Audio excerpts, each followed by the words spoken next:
We were put in a position to fight all our lives. What made him think we wouldn't master the ring? We took the sweet science and gave it a new theory. Chances for the heavyweight title were few. This country needed to be knocked out into change. White promoters played and toyed with this country's racial unrest. The Great White Hope.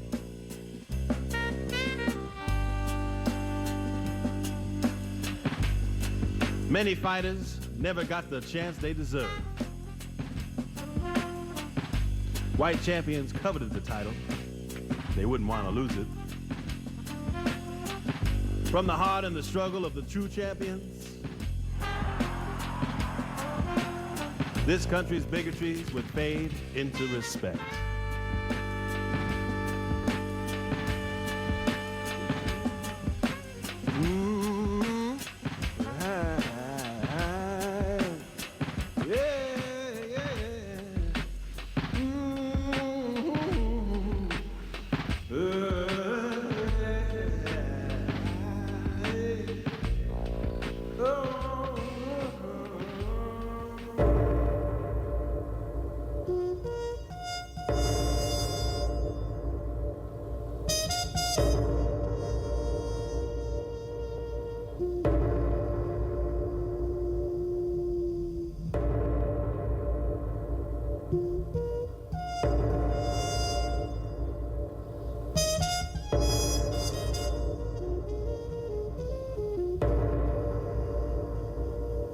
The journey of the African-American boxer has been a journey fought in the shadows of white fighters.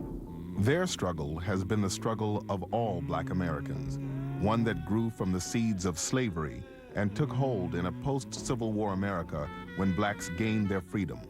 Certainly, Reconstruction is a defining moment in African-American history in which blacks gained political rights in the South.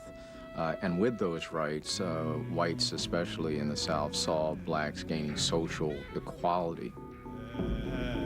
Fearing what they saw, whites brought a quick end to Reconstruction. Blacks lost newfound freedoms, lynching became widespread, and segregation laws named after the minstrel show figure Jim Crow took effect. Thus emerged two separate, unequal societies, one white, one black. It's all about fear and dread and control and anxiety, about black bodies, about black sexuality, about black power. In sports, whites also feared black prowess, and for good reason. Blacks had been dominant in the Kentucky Derby, I think winning something like 13 out of 15 Kentucky Derbies. Blacks also participated in baseball, and of course blacks were also involved in boxing and fought for championships at the lower weight divisions, but not at the heavyweight division. You're in an atmosphere that's, on the one hand with sports talking about fair play, but on the other hand you have this incredibly racist environment in the United States where it's difficult for a black fighter to get a shot because so many white fighters are drawing the color line. It starts in the 1890s with John L. Sullivan when he issues his open challenge to fight all comers, first come, first served, who are white. Into this climate stepped Peter Jackson, a cultured British West Indian who had won the heavyweight title in Australia. Jackson had admirers as far away as America, where abolitionist leader Frederick Douglass kept the fighter's picture in his study. Even the American press held Jackson in high regard.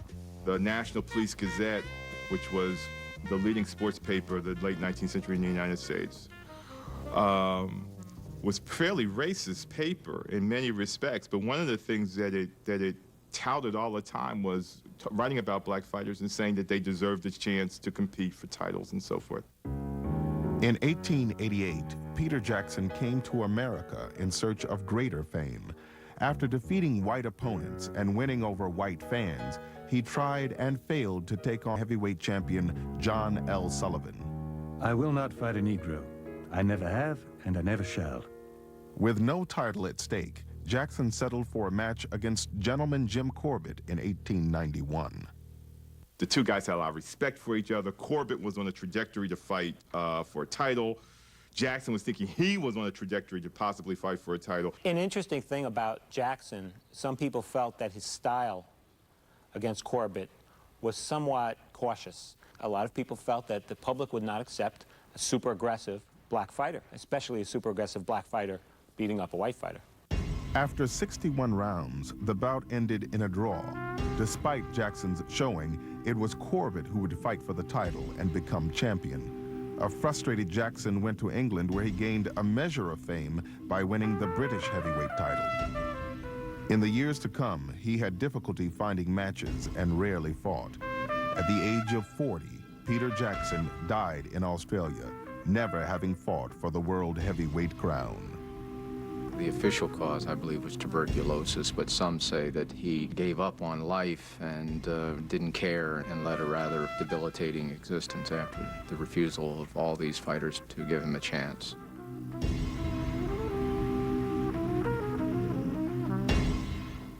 Black fighters in the lightweight division break the color line when shadowboxing returns. I think there's a tremendous paradox about racism in boxing that most people don't understand. That boxing was the first major sport, to its everlasting credit, that did allow some degree of equal opportunity. George Dixon became a champion 50 years before Jackie Robinson played for the Brooklyn Dodgers. George Dixon was born in Nova Scotia, but he mastered his boxing skills in the United States, winning the featherweight championship and becoming the first black fighter to hold an American title. But even as champion, Dixon was constantly reminded of his race. He was in fights where he would have to box in ring center, because if he boxed around the perimeter of the ring, there were actually fans, ringsiders, who would club his calves and his shins with blackjacks. And as a result, he became a master boxer who could fight in a small circle without using the ring. In 1892, the Olympic Club of New Orleans staged the famous Carnival of Champions, a three-day fight card in which John L. Sullivan, Jack McAuliffe, and George Dixon defended their titles. In keeping his crown, Dixon bloodied white challenger Jack Skelly over 8 brutal rounds. The local press was unforgiving. The press's reaction in New Orleans was not so much condemning the fact that a black had fought a white, but condemning the fact that a black had beaten up a white. And as a result, there were no more mixed matches in most of the South for 60 years. Oh, this is the era of Jim Crow, of rigid segregation, discrimination, exclusion of blacks from all elements of American life and citizenship. Plessy v. Ferguson, which is the decision by the Supreme Court in 1896, establishes separate but equal, which basically says that discrimination against blacks, even at the state level, is okay. Like most black fighters of his time, Dixon went north in search of mixed matches. He won a string of title defenses until losing his crown in 1900 to a white challenger, Terry McGovern. By then, Dixon's riotous lifestyle had brought about his downfall. People have to understand the sporting life at this time for blacks, the jockeys, the boxers, the people in vaudeville, they were all hanging out together. This was a pretty rough crowd. You know, they liked to drink, they liked to carouse, they liked the women. He hung out with that crowd too and didn't maintain himself as well as he should have. And that's the reason, as with many others, his career ended. Much as George Dixon fought his way out of the shadows in the late 19th century, Panama Joe Gans triumphed at the start of the 20th century, holding the lightweight crown for 6 years. Gans had gotten his start in battle royals, racist spectacles held over from slavery, when male slaves were collared and ordered to beat each other, all for the amusement of Southern plantation owners. You got into the ring with 4 or 5 other kids. Sometimes they were blindfolded, sometimes they weren't. And you all beat the crap out of each other. Whoever survived was given some money, and he was discovered in this way. He learned his craft in this way. Joe Gans, his first fight was a battle royal. He won $5 for outlasting the other 7 or 8 guys in the ring. And this was done in Baltimore by his first promoter. Promoters held the key to getting title bouts, and often they took advantage of fighters, especially blacks. They had a fight in the other guy's hometown. They lost decisions they should have won. Great black fighters like Joe Gans had to take dives in title fights. After Gans lost a legitimate fight to lightweight champion Frank Earn in 1900, his only chance of getting a rematch was to take a dive against Terry McGovern. He went down in the second round against Terry McGovern, and all the bettors knew it. Joe Gans went down and out in round 2, and everybody cashed in their tickets. There was no choice for any black fighter at this time but to go along because whites controlled the game. What else were you going to do? I mean, it wasn't as though there was some alternative you can go to. It's hard to assess what he would have done without being handcuffed in the ring. But Joe Gans was unbelievable. His defense, his jab. I mean, here is a man that invented it. He was that good.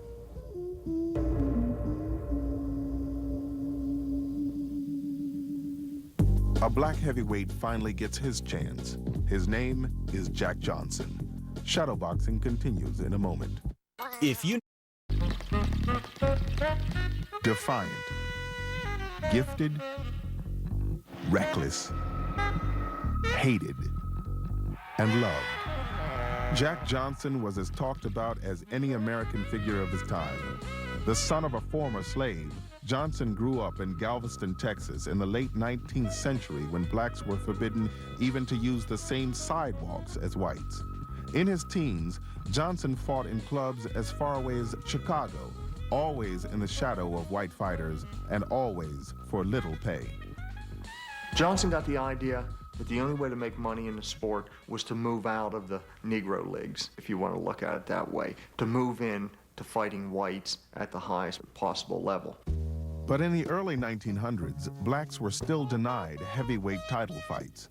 When James J. Jeffries successfully defended his crown against Jim Corbett in 1903, he kept the color line drawn. I will not fight a Negro. If the public declares that I should fight Johnson, I will surely have to decline. Jeffries continued to boycott black challengers right up until the day he retired as champion in 1905. The heavyweight championship, because of the retirement of James J. Jeffries, was really down in terms of appeal. At the same time, Johnson discovers that there's no longer any money fights in the Negro leagues, and so he sees this as a window of opportunity. Johnson's biggest break came when the vacated heavyweight title fell into the hands of the lackluster Canadian Tommy Burns. So Johnson says, now I can get my shot. He follows Burns to England. He doesn't get it. He follows Burns to Australia. Burns has a couple matches and says, what the hell?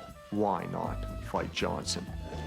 So, for $30,000, Tommy Burns agreed to take on Jack Johnson for the world heavyweight title. Johnson comes out against Burns, and in the early rounds, it's clear that it's a mismatch. And Johnson starts to taunt Burns, playing with the racial symbolism of the day, saying, come on, hit me in the stomach, Tommy, hit me in the stomach, thinking that blacks couldn't take punches in the stomach and Burns would pound away at his midsection and it wouldn't bother Johnson. And then Johnson slowly began to pick up the fight and inflict more physical damage. By the 12th, 13th round, Burns had pretty much had enough. He had been beaten fairly severely. Before the police stopped the fight in the 14th round, they ordered the film cameras also stopped, lest there be a record of a black man knocking out a white man. But history had been made, and Jack Johnson now wore the crown that had once belonged to Jeffries, Corbett, and Sullivan. John L. Sullivan himself, guest reporting for the New York Times, was enraged by the outcome. The Negro can't assume that title. I can't see where Johnson will be given a high position in the opinion of the general American public. Boxing is known as the manly art or the sweet science, and blacks were not supposed to have the mental capacity to succeed at that kind of activity. Well, Jack Johnson proved them wrong. The white press simply couldn't accept the fact that there was a black heavyweight champion, much less an uppity black heavyweight champion. And a writer as great as Jack London became famous for writing the line that Jim Jeffries had to come out of retirement and wipe that smile off Jack Johnson's face. That said, promoter Tex Rickard summoned the overweight, out-of-shape ex-champion Jim Jeffries from his alfalfa farm. Jeffries' mission? To defeat the man who defied the code of behavior laid down for blacks. The idea that a black would even want to fight a white American and defeat a white American was preposterous. But then going beyond that, that he would want to date and marry and bed white women. In the South, they were lynching people for the mere wisp of such behavior, the thinking of such behavior. Oh, Jack Johnson was an incredible symbol of black aspiration, ambition, success, achievement. He symbolized black power, black might, black resolve, and he stood up to whites in white arenas. He's going through the South in his automobile at some 100 miles an hour, 90 miles an hour. He's going fast, well beyond the speed limits, and he's stopped by a white sheriff. And the white sheriff says to him, "You know, you were speeding." Johnson says, "Yes, I know that." He says, "That'll be $50. Johnson reaches in his pocket, pulls out a wad, peels off a $100 bill, and gives him a $100 bill. Johnson gets back in the car. Sheriff says, "You have change coming." Johnson says, "Keep the change. I'm coming back the same way I went through." The greatest measure of Johnson's defiance came in Reno, Nevada on July 4th, 1910. For on that day, Johnson met America's great white hope, Jim Jeffries. Vicious anti-black sentiment ran through the mostly white crowd. Some even called for murder. "Let's hope he kills the coon," wrote Arthur Rule of Collier's magazine. To the dismay of Johnson's enemies, the fight was no contest. There's an interesting sort of street poem that was authored by blacks. It became a part of black folklore and folk culture, which gives you some kind of indication of what Jack Johnson meant to ordinary blacks. Amazing grace, how sweet it sounds. Jack Johnson knocked Jim Jeffries down. Jim Jeffries jumped up and hit Jack on the chin. And then Jack knocked him down again. The Yankees hold the play. The white man pulled the trigger, but it makes no difference what the white man say. The world champion's still a nigger. The biggest race riot in this country after the Civil War was the rioting that occurred after Jack Johnson beat the Great White Hope. I mean, there were riots in New York, in Washington, Chicago, all across the country. Unable to beat him in the ring, Johnson's enemies went after him with the letter of the law. His crime? Transporting women across state lines for immoral purposes. And the Attorney General at the time said, no, that would be a perversion of the Mann Act. We won't use the Mann Act for that, to go after a single individual. And his representative in Chicago says, well, that's all we have. The Attorney General writes back and says, okay, if that's all we have, use it. Was he guilty? Of course he was guilty. He was a boxer who traveled around America. He traveled with women who weren't his wife. He traveled with prostitutes. Was he making money from them? Absolutely not. But on a very technical sense, he's guilty of a violation, as probably millions of other Americans were. The government didn't go after them. They went after Jack Johnson, and they got him. Tried and convicted, Johnson fled the country and fought abroad for 2 years. Then, in 1915, in need of money, he arranged to fight Jess Willard in Havana, Cuba. It was rumored that Johnson had offered the U.S. government a deal. For $30,000 and safe return to America, he would lose. The deal fell through. and an aging Johnson battled Willard under a blazing sun, finally going down in the 26th round. In the words of a New York Times article, Willard has restored pugilistic supremacy to the white race. Jack Johnson had an incredible legacy. When he lost the championship in 1915, another black would not fight for the title for 22 years. The color line is redrawn in the heavyweight division when shadowboxing returns. Johnson drew the reverse color line and fought mainly white fighters because that's where the money was.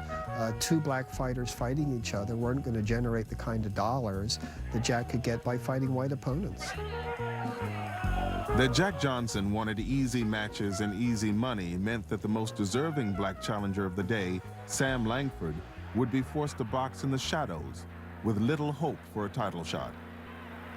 Sam Langford was possibly, just possibly, the greatest fighter who ever lived. He was a man who weighed anywhere from 145 to 160 pounds, and within a short time, very few heavyweights would risk their undefeated record or risk the title against him. Chasing white fighters to get a match, Langford sometimes had to submit to a fix, even in a non-title bout. Such was the case in 1910 when he faced middleweight champion Stanley Ketchel.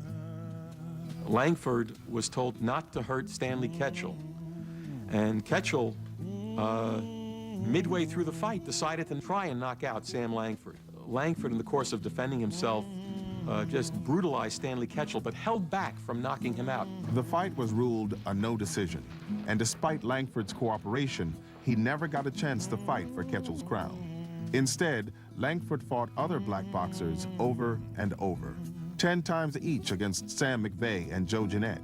18 times he fought Harry Wills, who had become a contender in 1915, the year Jack Johnson surrendered the heavyweight crown to Jess Willard. Willard combined two death blows for a champion.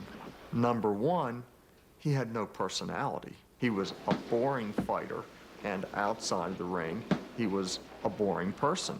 Number two, he was cheap, and he didn't like people that much. And so, as a champion goes, this guy had no charisma. He was almost, he dealt in negative charisma. With Willard an uninspiring champion, Tex Rickard, the man who promoted nearly every title bout for 2 decades, went looking for a star. He found one in Jack Dempsey, a former hobo who was as comfortable in a barroom brawl as he was in a ring skirmish. In 1919, Dempsey took the heavyweight crown from Jess Willard and after the victory, redrew the color line. The white crop at that particular time was fairly dismal, and it means for Rickard, you're going to have a succession of fights with Dempsey winning, and the longer the person holds the championship, the more invincible he seems, and the easier he is to promote. While Dempsey feasted on white challengers, Harry Wills rose to the top of the heavyweight division. Harry Wills was the best black heavyweight during the time that Jack Dempsey was the heavyweight champion of the world. There was a certain feeling amongst people in boxing that Wills deserved a shot. The New York State Athletic Commission thought so too and ruled that Dempsey had to fight Wills. The two signed a contract, but political pressure forced a second vote. The New York State Athletic Commission, as then constituted of 3 men, voted 2-1 they would not allow that fight with a black man. And so Dempsey broke the contract in favor of a bout against white fighter Gene Tunney and a $700,000 payday. Wills was the odd man out. The Dempsey-Wills fight is one of those great fights that probably, even at the time, people on the inside knew would never happen. Rickard didn't think it would make money. Dempsey didn't really care. By the late 1920s, Wills's talent began to decline. But he had planned for life after boxing, having invested in property in Harlem and becoming a well-to-do businessman. A much different fate lay in store for Wills's longtime rival, Sam Langford. In fact, Sam Langford, half blind, wants a fight, goes to see Jack Dempsey and Doc Kearns. And Doc Kern says, Sam, we really were looking for somebody easier. He was that good, even late in life. Sam Langford never did get the title shot he had coveted during his 24-year career. In retirement, he went totally blind, and efforts were made to restore his sight. Well, Sam, tell me, how long have you been ill? I've been here for the last 5 years. And I tell you, boys, it's great to be able to see again. When you can get out and look at the birds and young girls going by. Eventually, he disappeared, and he was found in the early 50s, half-starved, living in a cellar in Boston. And they interviewed him, and Langford was an unusual man. He was never bitter. He said, well, I've got my guitar, I've got my memories, I'm okay.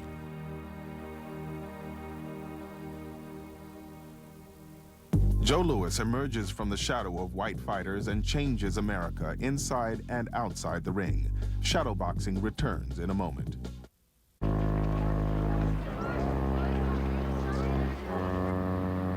As America suffered through the Great Depression of the 1930s, the sport of boxing lost much of its appeal. At the time, the heavyweight division was in doldrums. Max Baer was the heavyweight champion, not a particularly good one. Primo Carnera was a mob-controlled fighter who had held the title for a while and was absolutely terrible as a fighter. There was nobody out there with the skills or the personality to draw a big crowd. But a world away in the Jim Crow South, a young black man would change all that. Joe Louis was born in Alabama, barely had any schooling there at all before his family moved to Detroit. When he moved to Detroit, he was big for his age. He had a speech impediment, and school was a frightening, intimidating place for him. The one place where Louis felt at home was in the ring. As an amateur, he blew away nearly every opponent and drew the attention of Detroit numbers man John Roxborough. Roxborough teamed up with associate Julian Black to manage Louis, and the two brought their hot prospect to meet Chicago trainer Jack Blackburn.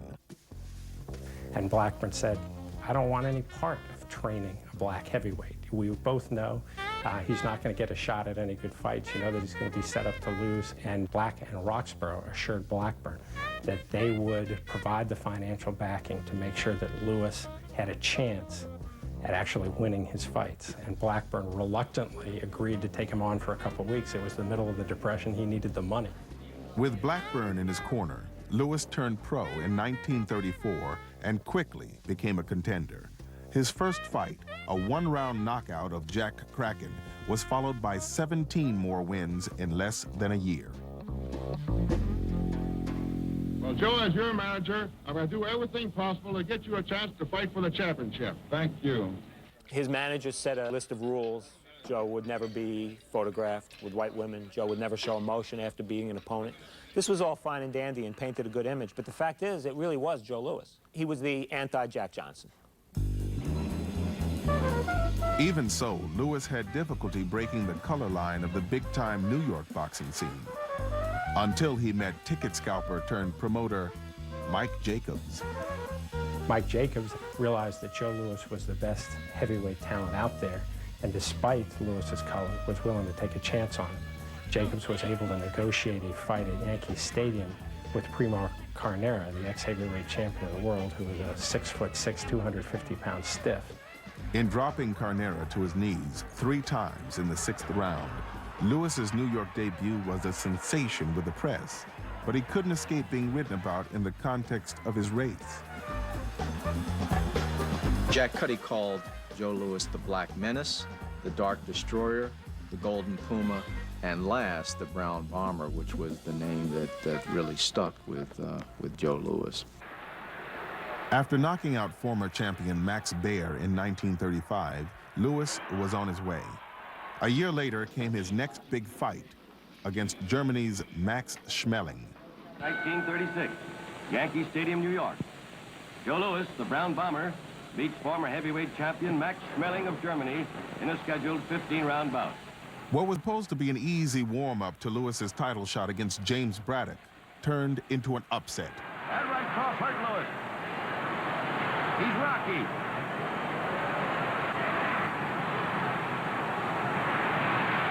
Louis is down. official timekeeper is counting the seconds across the ring. That's it, it's a knockout. My mother said that he was devastated. He came back to the room and he felt that he had let down all of America, and particularly black America. As despondent as Lewis was, he quickly rebounded. In 1937, he beat James Braddock to become the first black heavyweight champion since Jack Johnson, 22 years earlier. Like Johnson, Lewis rarely faced black challengers. Joe Louis defended his title 25 times. Only twice did he defend against black men. John Henry Lewis in his first defense, and Jersey Joe Walcott.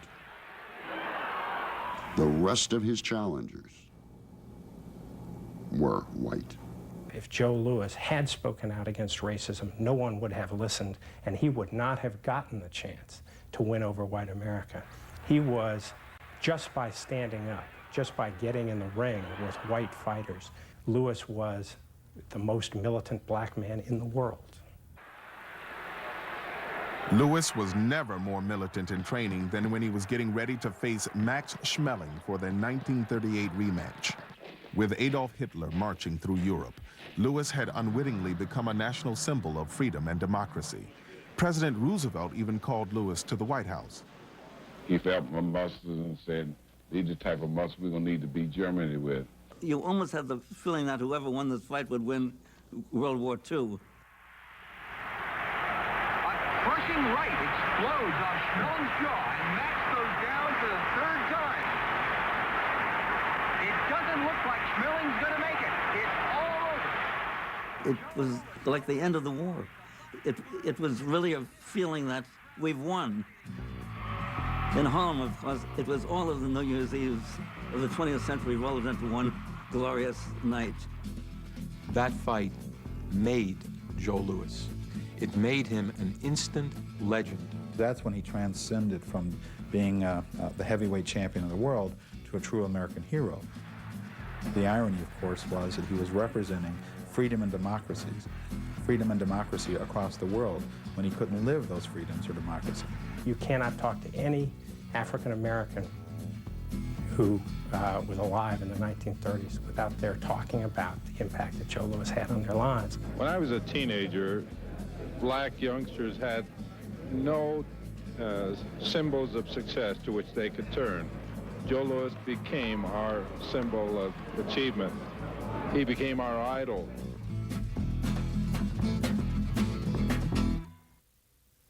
If you need Even though the gate is opening for some black fighters to emerge and really become superstars, there's a quota. I mean, there's just a system where we're not going to let too many come in. Some black fighters overcame the racial barriers simply because they were so good. Sugar Ray Robinson, clearly the greatest fighter of all time, was an example, as I think was Henry Armstrong. No one ever threw more punches. No one ever had the stamina. No one could fight as hard, as frequently as Henry Armstrong. And he was just a crowd favorite. Armstrong was born in Mississippi and raised in St. Louis. During the Depression, he found a job on a railroad, but he wanted to be a boxer. And one day he up and quit, announcing to coworkers, "I'm coming back in a Cadillac." He went to Chicago, was unsuccessful there, and finally he received some kind of offer to travel across the country and go to Los Angeles. Got there and probably never would have gotten a lot of opportunities had he not drawn the attention of the great Al Jolson, who bought his contract for $10,000. Jolson backed Armstrong after seeing him defeat Baby Arizmendi in 1936. Jolson had picked a winner. Armstrong was unstoppable, becoming featherweight champion and then challenging Barney Ross for the welterweight title. The winner and new world featherweight champion, Armstrong. Later that year, Armstrong beat Lou Ambers for the lightweight crown and became the first fighter, white or black, to hold 3 different titles at the same time. The great fear by the 40s was that blacks would take over most of the championships. No boxer stirred up more fear than the best pound-for-pound fighter of them all, Sugar Ray Robinson. Following in the footsteps of his idol, Henry Armstrong, Robinson was lighting up the boxing scene. In November 1942, the Ring magazine ratings came out, and the #1 welterweight contender was Ray Robinson. But Robinson would have to wait for his shot at the title. World War II had taken its toll on boxing. 4 of the sport's champions had enlisted, including heavyweight king Joe Louis, and every title was frozen. While Ray Robinson was the uncrowned, and that was how they called him, the uncrowned champion, he couldn't get a shot for at least a justifiable reason. He had already beaten various welterweight champions. Fritzy Zivic, Marty Servo, Red Cochran. They wouldn't give him rematches for the title. He had to fight middleweights like Jake LaMotta and give away 20 pounds because he could not get a shot at the welterweight title. And this is the greatest fighter who ever lived. In 1946, after a 4-year wait, Robinson got his title shot when he beat Tommy Bell for the vacant welterweight crown. Though now welterweight champ, Sugar Ray had his eye on the more lucrative middleweight title. But he refused to cooperate with the mob, which controlled title fights during Robinson's era. Robinson's independence, his unwillingness to bend an inch with the mob, I think is an act of both personal courage and artistic purity. Robinson's avoidance of the mob left him on the sideline, while the middleweight title passed between Rocky Graziano, Tony Zale, Marcel Cerdan, and Jake LaMotta. Finally, Sugar Ray went to Joe Glazer, a music promoter with mob ties. In 1951, Glazer helped broker a title fight against Jake LaMotta, who had ducked Robinson for 2 years. Robin finishes up with lefts and rights from all angles. Referee Sakura steps in and stops the fight, awarding the victory and world's middleweight championship to Sugar Ray Robinson. With his victory, Robinson had become bigger than boxing and bigger than the mob. He could now dictate the terms of its fights. But others had to wait much too long, and some, like Charlie Burley, never got title fights because they came along the same decade as Ray Robinson.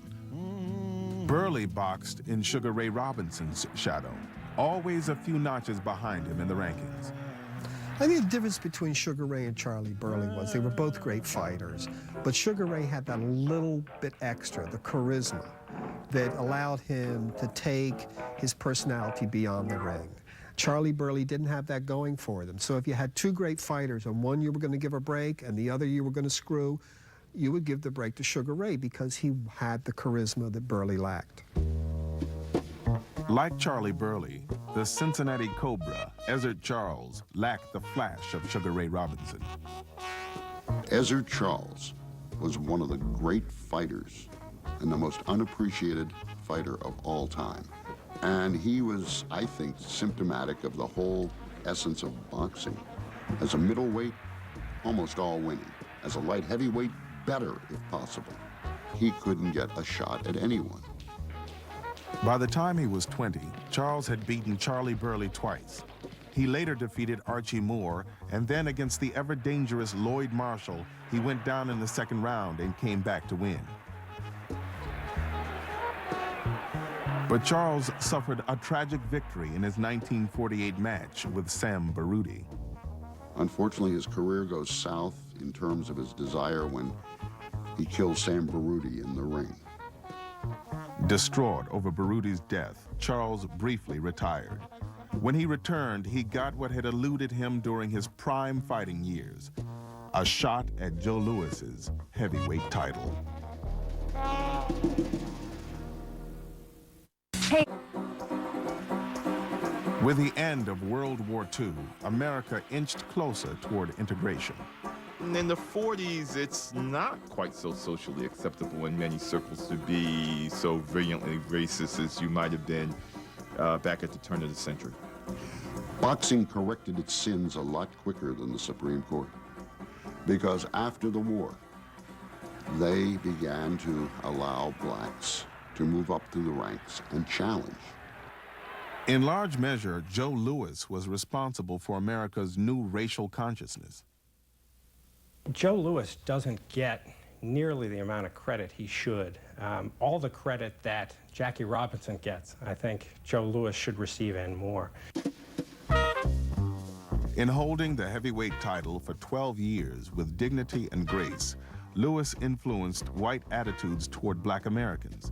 Indeed, in 1949, the country was at a loss when its champion stepped down.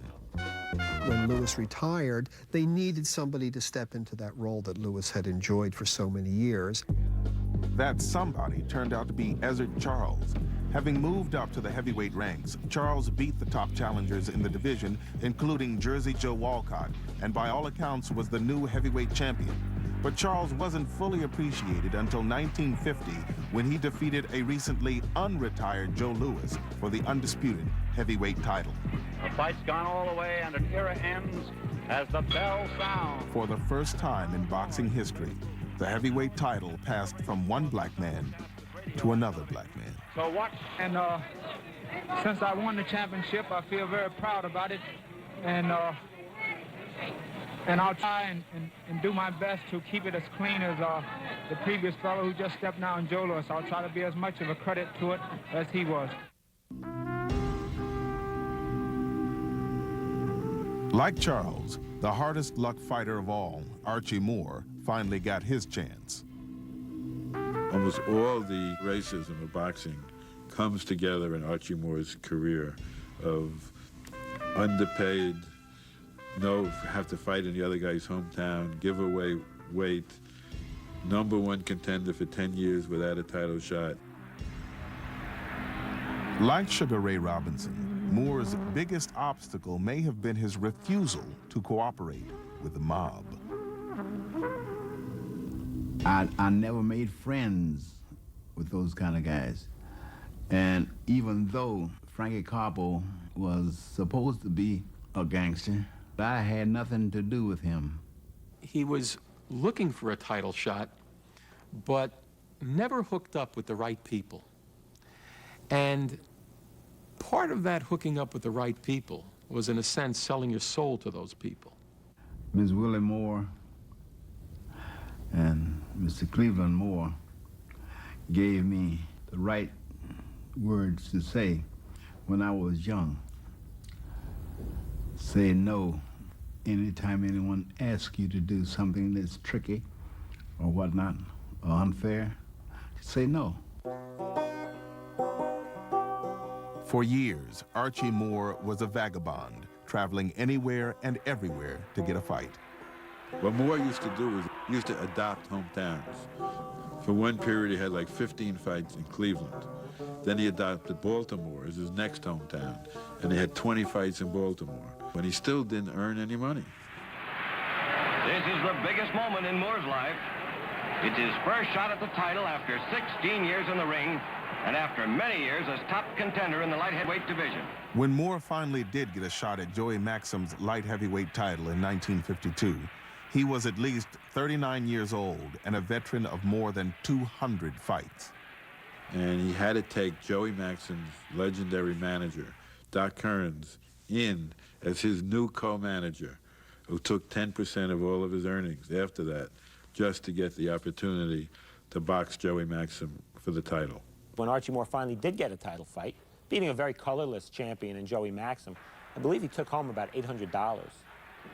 I won the championship in the ring. And so now, here's my trainer, run over to me and try to pick me up in the air. I said, turn me loose. Be cool. Don't get excited. There's nothing to be excited about. I could have won this thing 12 years ago. In 1955, through Moore's own efforts, he finally got a heavyweight title fight. Though well past his prime, he was convinced that the champion, Rocky Marciano, had been ducking him. Moore spent $50,000 on a letter writing and advertising campaign to shame Marciano into a title defense. Moore managed to knock Marciano down in round 2, but the champion recovered and shattered Moore's dream of a heavyweight crown. goes in his own corner. 3, 4, 5, 6, 7, 8, 9, 10. That's all. That's all. And then in 58, when he's probably 43, 44 years old, he has one of the most sensational fights in history with Yvonne Durrell defending his title. Well, the Yvonne Durrell fight actually is the fight that made me a boxing fan. When I was a kid, my father let me stay up to see it, and I'd seen some snatches of boxing before, but nothing like this. Durrell came in with a beautiful right-hand shot, and Moore is down again. Archie Moore gets knocked down 4 times early in the fight. In his 40s, comes back and knocks out Yvonne Durrell. Moore back after him once again. And down he goes again with a clubbing right hand. 3, 4, 5, 6, 7, 8, struggling at 9, 10. He is out. Man, oh man, what a dramatic turn in this fight. To me, Archie Moore's life is like a blues song. Whenever I see films of him, I think of Robert Johnson, the great black Mississippi blues singer. That's the kind of feeling you get when you look at the whole career of Archie Moore and the discrimination he suffered, the lack of recognition. He was everything you want from a fighter, a boxer, a puncher, crafty, quick, a great interview. He's like a lost treasure to me. Archie Moore's career symbolized the struggle of African-American fighters. Boxing in the shadows of whites, some became champions, others were denied. All of them helped pave the way for blacks seeking equality inside and outside the ring.